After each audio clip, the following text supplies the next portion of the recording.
Добре дојдовте во Акцент. На почетокот на ова издание на Акцент, почитувани гледачи, ќе може да го проследите разговорот со председателот на Културно-уметничкото друштво Младост од Кичево, господинот Зоран Јовески, со кого разговаравме околу одржувањето на нивниот годишен концерт во Кичево. По повод 3 декември, меѓународниот ден на лица со посебни потреби, во Кичево, Дневниот центар за лица со посебни потреби имаше отворен ден каде што истиот беше посетен од голем број на членови на различни организации и институции од нашиот град. На крајот од вечерашното издание на Акцент ќе го проследите и разговорот со примариус доктор Мирче Лазевски, со кого разговаравме на една интересна тема, а тоа е хроничниот стрес. Акцент започнува. Следете не. Културно-уметничкото друштво Младост од Кичево успешно обстојува и работи на македонската фолклорна сцена 17 години. Секоја година ова културно-уметничко друштво од Кичево организира и свој годишен концерт, а така беше и оваа година. Мој соговорник во ова издание на емисијата Акцент, почитувани гледачи, е господинот Зоран Јовески, председател на КУД Младост од Кичево. Господине Јовески, успешно го организиравте и оваа година вашиот годишен концерт. Еве, на почеток на нашиот разговор, кажете ми колку сте задоволен од овој годишен концерт оваа година. Прво да изразам голема благодарност до телевизија Мега што медиумски покрива нашите настани како Културно-уметничко друштво Младост и исто така и да и поздравам гледачите на емисијата Акцент. И оваа година, како и секоја минута година, ние организиравме годишен концерт каде што прикажуваме тоа што сме работеле во текот на оваа година со нови постановки, со нови играорци, да видат нивните родители што се работело со нивните деца во текот на годината. Ние изигравме негде околу 9 коreografии на текот на концертот и јас како председател сум задоволен како и од изиграноста на тие коreografии, така и од посетата на граѓаните од Кичево. Господин Јовески, 17 години успешно да се обстојува на македонската фолклорна сцена како културно-уметничко друштво е навистина за почит, имајќи во предвид дека нели и во Кичево, меѓутоа и во целата држава има голем број на културно-уметнички друштва, што може би еве и еден вид позитивна работа, бидејќи имате соработка со сите нив, соработувате на основ на различни моменти, како соработка на концерти, гостувања тие кај вас, вие кај нив. Меѓутоа, еве, јас знам дека многу настапи имате и надвор од нашата земја. Сакам сега да направиме една компарација како беше КУД Младост пред 17 години, кога го основавте, кога ги прибиравте, така речено, и првите играорци и првите членови во вашето културно-уметничко друштво и како е сега, од кога ќе направите една споредба пред 17 години и во овој момент. Прво да кажам дека ми се чини дека не поминала една година, не 17 години, кога почнавме да работиме. А второ, мора да кажам ова за гледачите на емисијата Акцент и за сите гледачи на телевизија Мега, дека и вие сте дел од нашето друштво веќе 17 години. Така да сепак за гледачите ќе кажам дека е тешко, на секој почеток е тежок, значи правите нешто од ништо. Собирате играорци, собирате опрема, собирате музиканти и сето тоа со текот на годините треба да го склопите, да го прикажете, дека фактички не е тоа нешто што не постои, туку реалност, нешто што еве и докажавме ние дека 17 години со мака, со труд, со вложување, лично мои и од моите соработници, успеавме да го држиме ова друштво на едно ниво што јас лично сум задоволен, се надевам и другите соработници мои. Да се вратиме повторно на концертот кој што го организиравте оваа година. Секоја година вие спремате нови постановки, нови кореографии, што на овој концерт понудивте како ново и ајде да, ако може некоја бројка да ни кажете колку вкупно кореографии досега во овие 17 години сте поставиле на сцената преку Куд младост. На овој концерт нова постановка ни беше Копачија. За прв пат игравме пред нашата публика, а иначе на нашиот репертоар имаме 26 кореографии и имаме 6 игри, народни игри, значи обичајни игри, плеткани преку ора и песни и обичаи. Значи 6, да ги наречеме така како кореографии, прикажување на нешто што се случува во Кичево секоја година, како што се Водици, Василица и тие работи. Јаремија, речеме тие обичаи што ги прикажуваме како посебно дел, значи не се кореографии. И 26-та кореографија што ни е на нашиот репертоар. Така, 2016 година е веќе при крај, нели, остануваат уште 20 на дена до дочекот на новата 2017 година. Може ли да направиме еве една рекапитулација на она што го имавте како активност изминатава 2016 година? Каде се настапивте? Знам дека неколку години, нели, ќе кажете и вие го организирате и меѓународниот детски фолклорен фестивал овде во Кичево. Што се случи во 2016 година? Кои настапи ги имавте и во Кичево, и низ Македонија, и надвор од Македонија, и дали и тука сте задоволни од вашите активности? Па ние оваа година во Македонија имаме настапувано на фестивали во Скопје и во Охрид, како и овде во Кичево на фестивалот од Дома на култура. Исто така имаме и надвор од Македонија. Оваа година имавме 2 турнеи. Едната турнеја беше Република Србија во јули месец, а другата беше во Република Бугарија крајот на август месец. Потоа настапувавме на сите хуманитарни концерти за помош за изградби на црквите, манастирите, за хуманитарниот концерт за помош за настрадалите што беа во Скопје од поплавите. Така што нема дел, некоја приредба или представа во Кичево, кај што е хуманитарна, што Културно-уметничко друштво Младост не учествувало не само оваа година, значи уназад сите 17 години.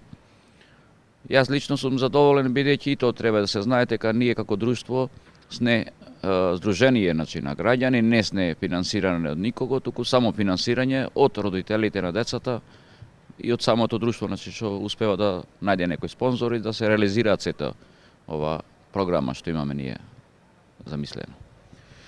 Во ова 17 годишно работење, сигурно дека продефилира низ вашето друштво голем број на членови, и од оние првите, нели, што се зачленили, па се до овие кои што во моментот се уште пројавуваат интерес, се членови и доаѓаат како нови членови. Кажете ми со колку постави во моментов работите и како е самата организација околу сите оние проби што ги имате, вежбања на сите кореографии што ги имате поставено? Па ние имаме моментално околу 80 членови, поделени се во 3 групи, значи прва, втора и трета постава.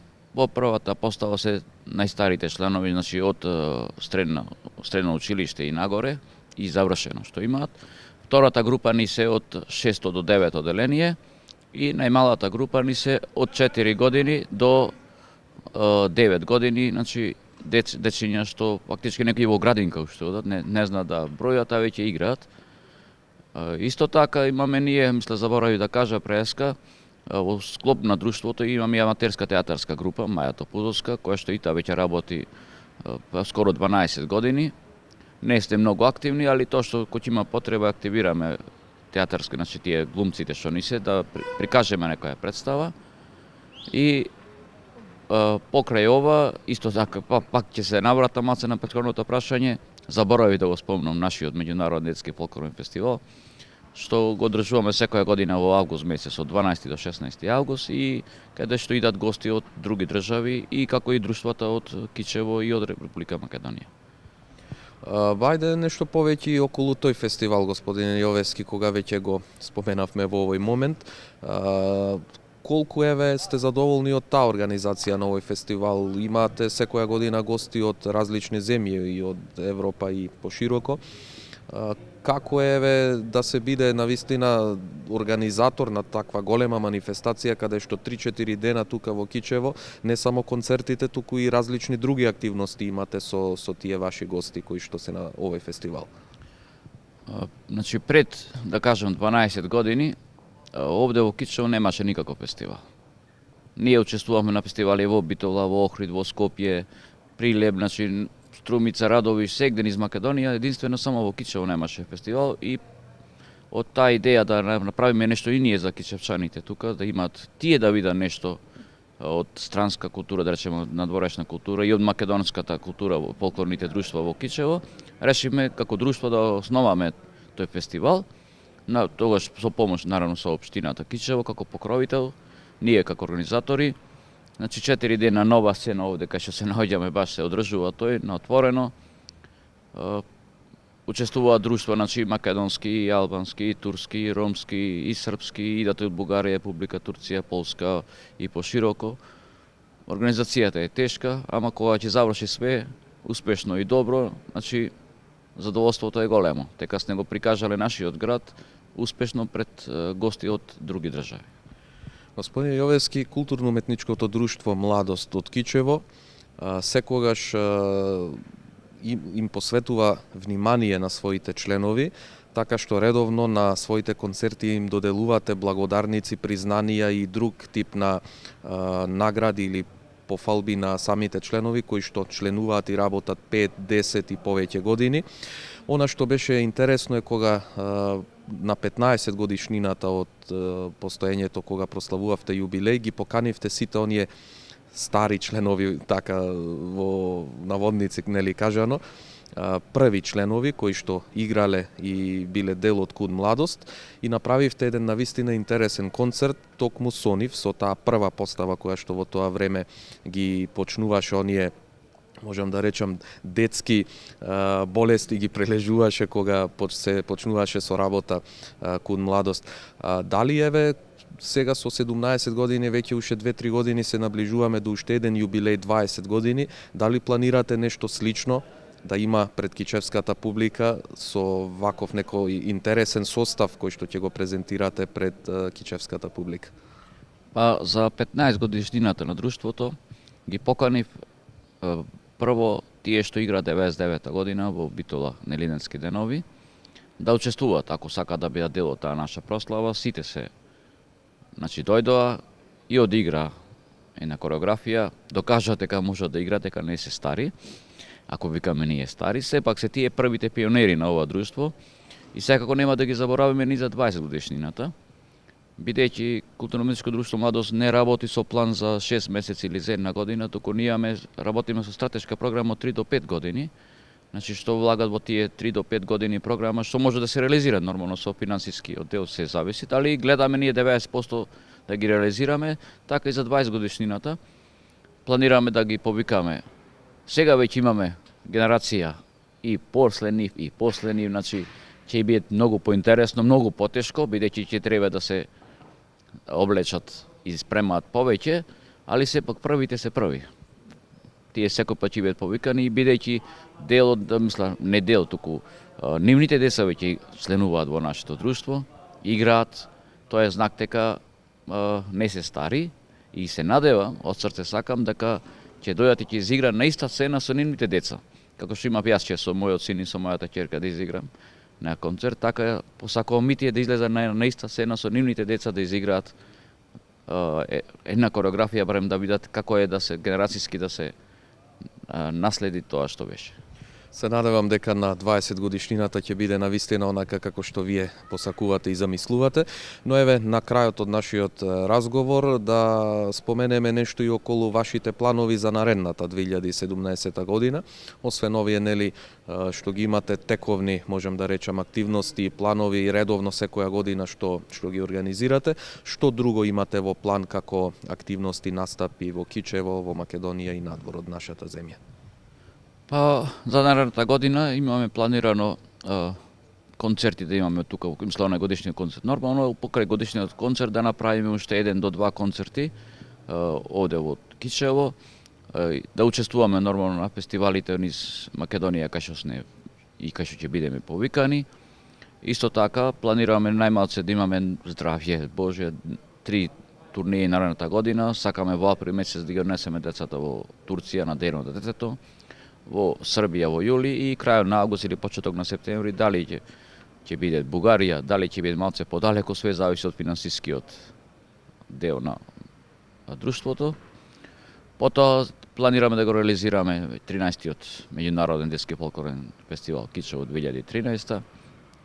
И секако низа покани што меѓувреме ќе не покана на учество на некој хуманитарен концерт или на некој концерт по повод некоја прослава, ние сме тука на располагање, така да секој време сме спремни да одиграме, бидејќи можам слободно да кажам, моите игралци, викам јас, се спремни во секој момент да изиграат како да се спремаат 10 години да изиграат одма наредниот ден.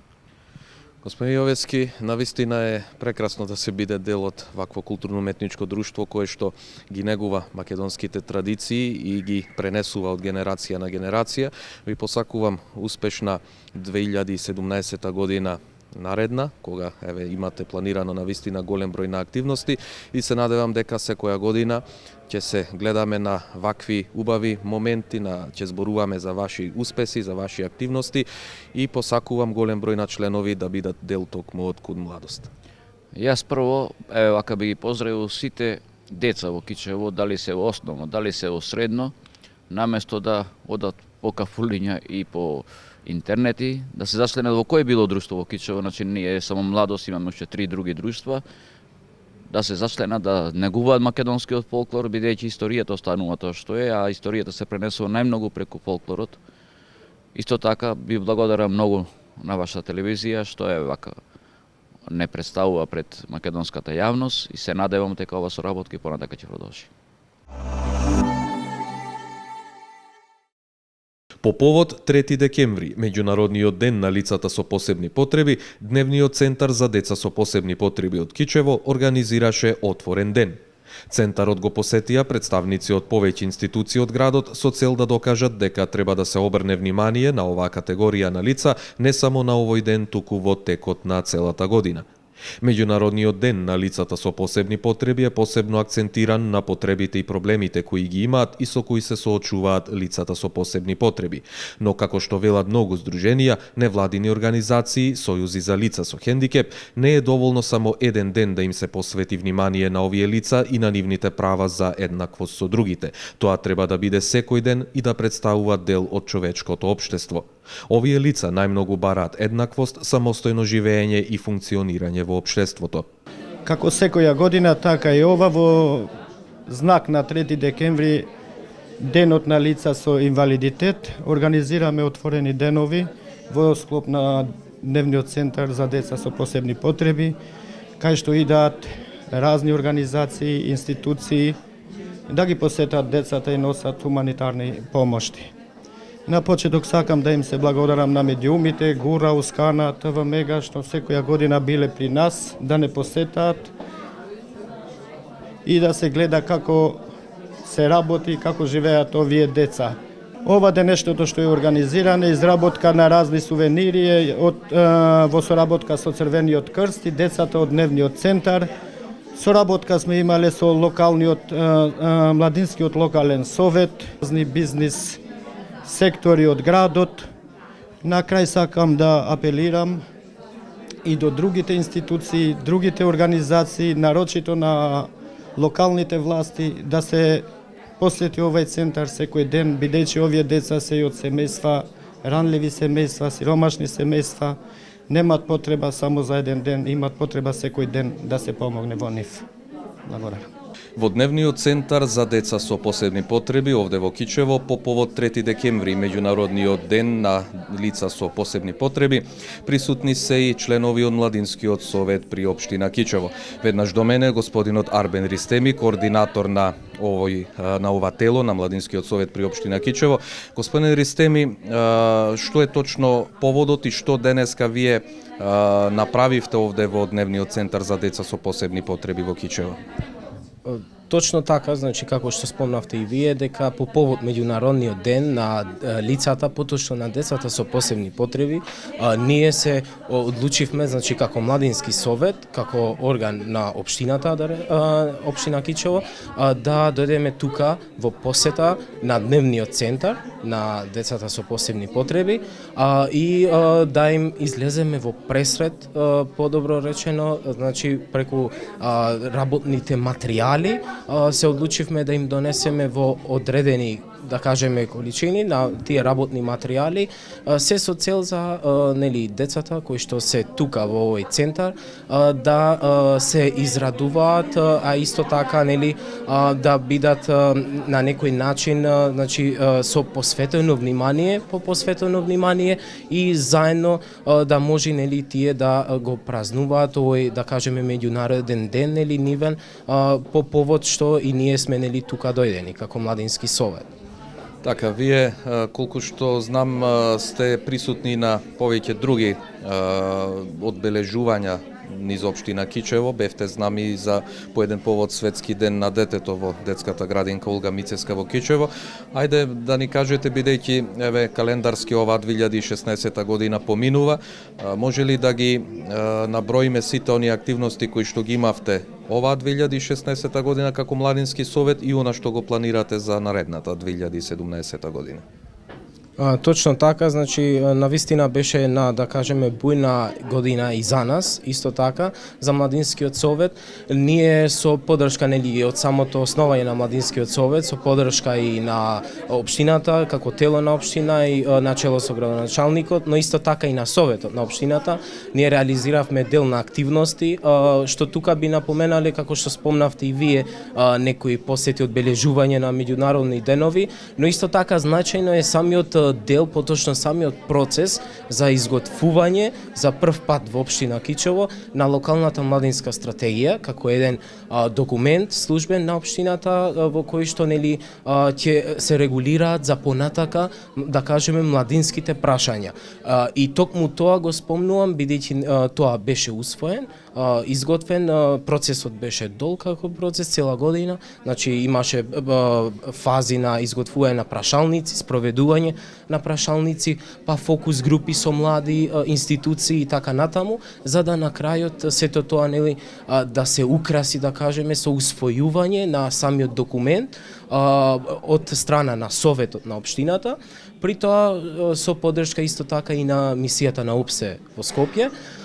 И е значајно како документ, бидејќи тоа се надоврзува и со нашите идни активности, да кажам, во новата година што следи нели пред нас, бидејќи врз база на овој официјален службен документ, значи локалната младинска стратегија на општина Кичево, која што е изработена за период од 5 години, од 2017 до 2022, врз база на овој документ ќе бидат подготвени, да кажеме, идните планови, стратешки акциони планови за наредната година, но не само за наредната, туку и за сите наредни други години. Затоа ни беше многу значајно, а за понатака, да кажеме, дополнително ќе бидат информирани и јавноста и сите млади генерално во општина Кичево. Ви благодарам на вашето присуство тука и секако што одвоивте време за да бидете дел од нашата емисија. Ви посакувам и понатаму успех во вашата работа. Ви благодариме и на вас и искрено благодарности за досегашното, но и за идната нели соработка. Терминот посебни потреби може да означува многу разни состојби, од мали потешкоти во учењето, изразени интелектуални потешкоти, психијатриски нарушувања, хронични болести и така натаму. Лицата со посебни потреби представуваат една вулнерабилна група која се наоѓа се уште на маргините на општеството. Тие се соочени честопати со проблемот на изолација во средината во која живеат. Покрај неповолните општествено-економски односи на лицата со посебни потреби, им е неопходна потребата од општествена заштита во сите сфери на општествениот живот, здравството, образованието, работните односи и други дејности. Според податоците на Светската здравствена организација, повеќе од 1 милијарда луѓе во светот живеат со некој вид на хендикеп. Ова одговара на околу 15% од светската популација. Стапката на инвалидност постојано се зголемува поради старењето на населението и глобалниот пораст на хронични здравствени состојби. Во Република Македонија се проценува дека 10% или околу 200.000 жители се лица со инвалидитет. Во вечерашното издание на Акцент, почитувани гледачи, повторно ќе зборуваме на една тема од областа на здравството, односно за една состојба која што е навистина во последно време доста распространета кај голем процент од населението на светско ниво и се разбира и во нашата земја. Ќе зборуваме на тема хроничен стрес како состојба која се одржува во популацијата и која генерира многу растројства и болни состојби во човекот. Верувам дека е ова навистина интересна тема, а како мој соговорник вечерва во Акцент го имам примариус доктор Мирче Лазески.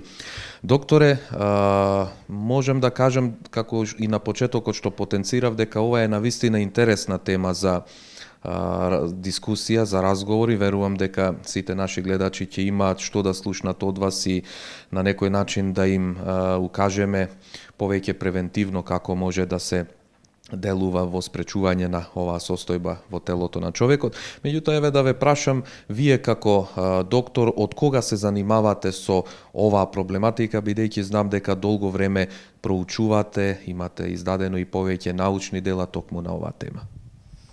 Да, темата за хроничниот стрес всушност е тема која што сум ја работел долги години, практично некаде од 70-тите години од минатиот век. Така што во текот на таа работа направив доста согледувања, анализи, заклучоци.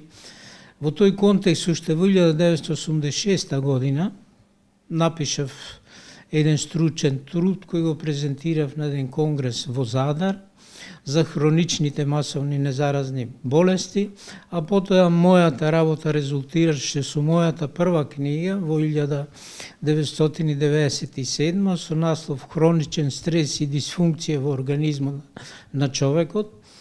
Во тој контекст да кажам дека терминот хроничен стрес практично и не се употребуваше во медицината, така што ја го разработив и актуализирав. Во тој контекст, да речеме, постои Амерички институт за стрес, организиран од Хан Сели, творецот на теоријата за стресот, кои се уште го употребуваат терминот стрес за состојба. Меѓутоа, ќе видиме во анализите потаму и во излагањето, дека практично терминот стрес значи напнатост во организмот, и се одигрува на интерреакцијско ниво на човекот во секојдневниот живот и обстојува како акутен стрес и акутен рационален и акутен ирационален. Суштински, сето тоа е во основата на функцијата на човекот, на една надградба на еволуцијата на животот, која што е на врвот на еволутивното стебло, а тоа е неокортексот или кората на мозокот, која функционира екстремно прецизно, екстремно сложено, а во некој случај и екстремно напредно и прогресивно. Суштински, неокортексот, единствено кај видот човек, значи таа содржинска материја, еволутивно најсовршена, има способност се што човекот прима како информација да го регистрира, да го запише, а тоа запишано потоа да го потисне и да го меморизира во сферите на подсвеста. Во тој контекст ја разработив темата и подоцна во 2003, значи ја издадов книгата Критичко-аналитички третман, во која ги објаснив методите на каузален третман, методите на причинско лекување, а потоа во 2007 година ја издадов книгата Хронична умствена и телесна напнатост на организмот, Потоа во 2010 веќе ја спремив книгата Секундарна интелектуална анализа, а веќе во 2014 сиот овој материјал, значи комплексна работа, на тој долг период, ја формирав како интелектуална медицина проект. Се разбира дека се работи за длабоко разработени теми, кои суштински се формираат како future medicine, како медицина на иднината и како нова теорија, која практично не се изучува и не се застапува во современата медицина. Така, ова е, уште еднаш да напоменам, една од позачестените, можем да кажам, појави кај населението на светско ниво. Сигурно дека е интересно да се кажат и оние причини кои што доведуваат до појава на оваа состојба, значи кои се според вас причините да се појави стресот и кои се процентите на застапеност на населението на општо ниво? Па видите, суштински причините се од два вида. Практично човекот се раѓа во една состојба, викаме ментална состојба и општа состојба на табула раза и на идеални внатрешни равнотежи. Да речеме хормонални, метаболни, невровегетативни. Во тој контекст, значи, раѓањето на човекот е чин кога тој дојдува во средината на реалноста. Човекот во текот на интраутериниот еволутивен развој практично го поминил целиот еволутивен развој на години наназад од кога започнал животот на земјата. Во тој контекст, кога ќе се роди, практично се отвара неговиот перцептивен систем. И тој ги носи еволутивните, инстинктивно нагонски, да речеме, екзистенцијални стравови кои што се застапени на сите понески нивои на жив свет. Во тој контекст, значи, животните доживуваат страв во текот на нивниот живот во состојби кога се во опасност. Меѓутоа, тоа доживување на тој страв тие не го запамтуваат. Али доаѓањето на новороденото во животот на реалноста, тоа ќе се соочи, да речеме, со надворешни агресии или недостаток на потребни ресурси за неговиот живот. Дали со недоволно храна, дали недоволно затоплено и така натаму. Во тој контекст, тие настани состојби ќе го доживее со еволутивен страв. Овде е клучниот момент. Значи, тој еволутивен страв, доживеан неонатално, веднаш после раѓањето, значи неокортексот, нашиот ум ги запамтува. Запамтувањето значи дека тој страв предизвикал одредени биосоматски или психостоматски или психомоторни реакции. Да речем, стравот го предизвикал да се грчат мускулите на лицето како кортикофацијална реакција, предизвикал кортикохормонална да се излачи адреналинот во организмот, да се спроведе невровегетативна реакција, да речем, и да дојде до расстройство на невровегетативниот систем. Значи, тие три познати реакции, што ги доживеал во актуелниот момент, во сета активна состојба, тие се потиснуваат во сферите на подсвеста и действуваат на исто ниво, со исти реакции и понатаму во животот. Во тој контекст, значи, од почетокот на животот, од неонаталниот период, се врши кумулација на инстинктивно нагонски реакции доживеани со еволутивен страв. Тој еволутивен страв може детето да доживее и при разни медицински манипулации, да речем при вакцинации, прегледи и така натаму. Во тој контекст, значи, започнува ментално оптоварување уште во почетокот на живот. Така, ако... Тоа е едниот момент. Меѓутоа, состојбата на развој на менталните функции во прв ред на свеста, на интелектот, на учењето, ориентацијата и така, значи започнува од еволутивно ниво. Следните повреди на хроничниот стрес, значи настануваат на свесно интелектуално ниво. И тие се однесуваат на човековите реакции интелектуални, односно разумски. Сите процени во текот на животот што ќе се случат со негативни реакции, со негативни заклучоци, исто така остануваат депонирани во сферите на подсвеста, акумулирани и вршат зголемување на психомоторната напнатост на организмот. Значи, тие се два важни. Во тој контекст, практично човекот не може да го избегне хроничниот стрес, што подоцна ќе се развијат со голем комплекс на бројни незаразни болести кои што ги викаме од масовен тип. Меѓутоа, работата на акутниот и хроничниот стрес што не е представен ни од тој институт за стрес во Америка е во тоа што доживеаниот стрес, некои ќе го речат стресот, да речеме, што го доживуваат војниците на фронтот како психотравма. Значи, тоа е истата реакција.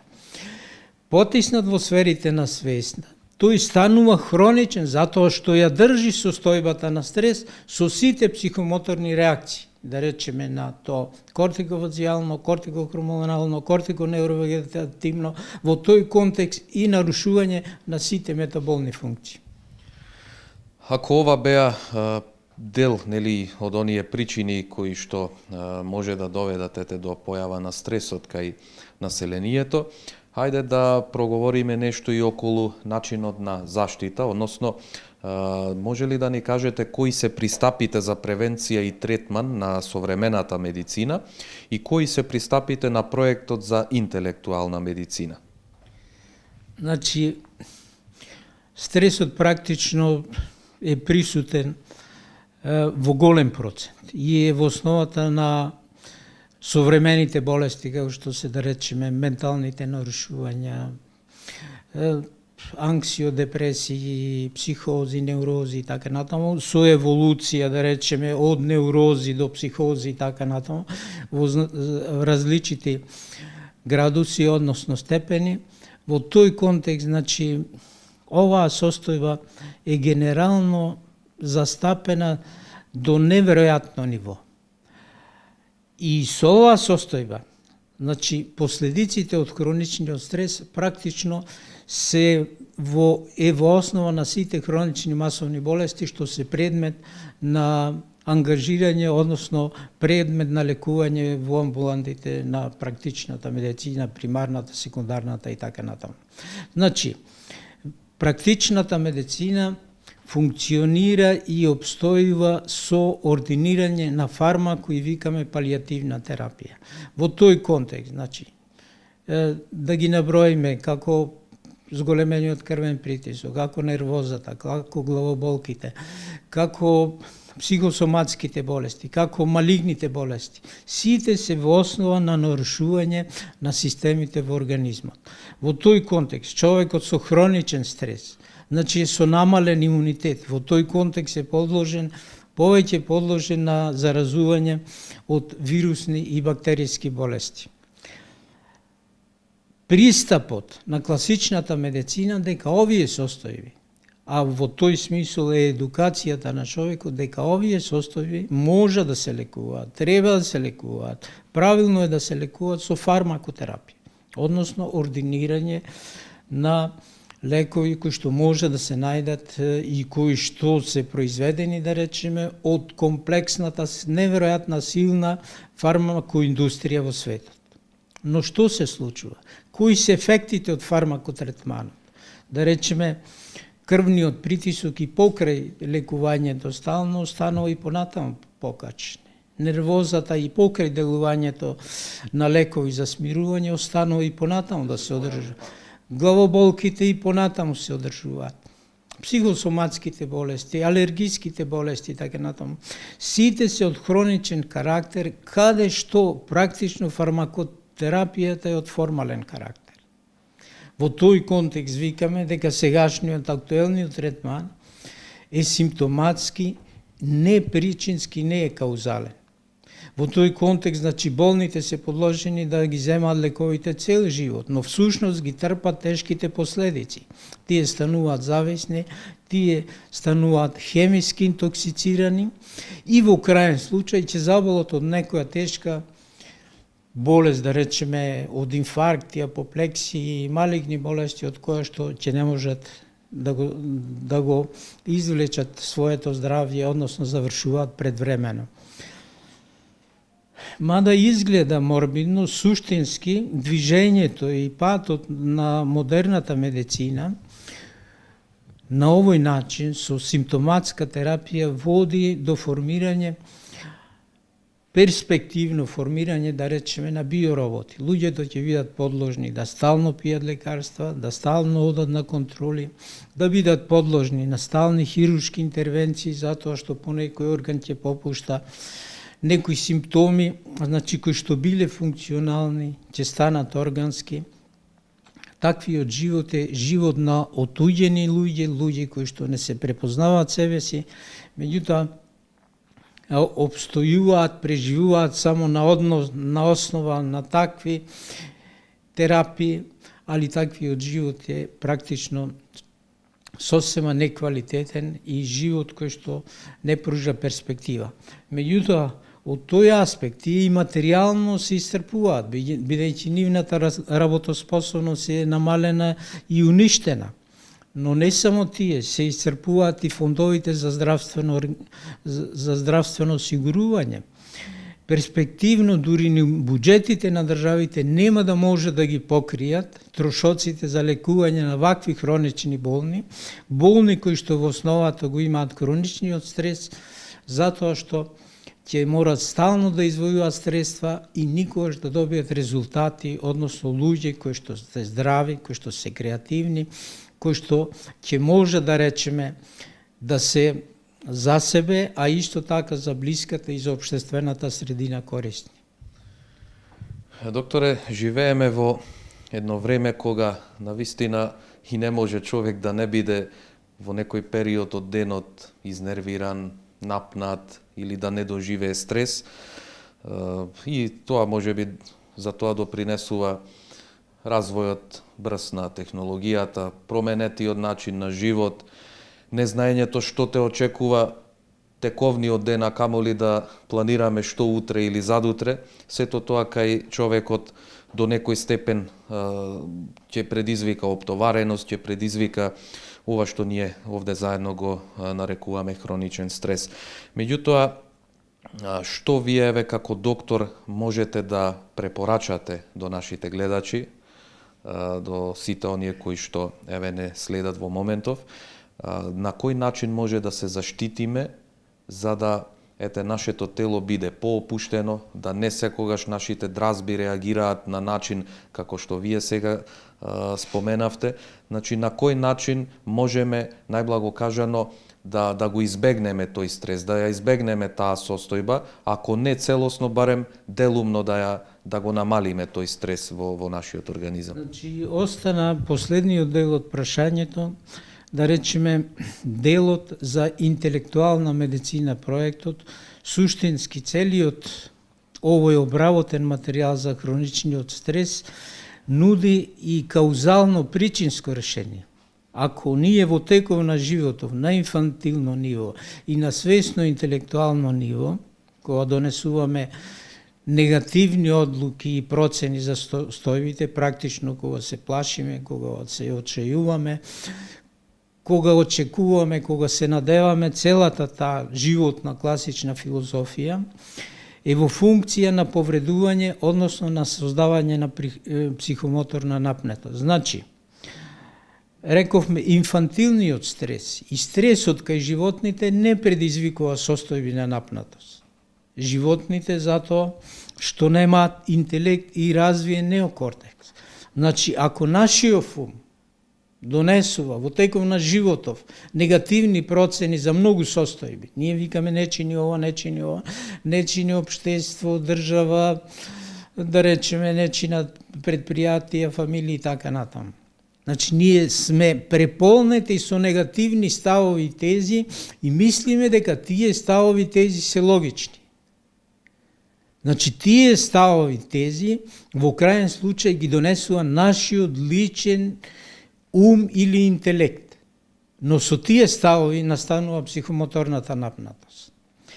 Ако интелектов, умов на човек во почетоков на животов е на инфантилно ниво, во теков на животот тој интелект се развива и се стекнува со сознанија, како со негативни, така со позитивни.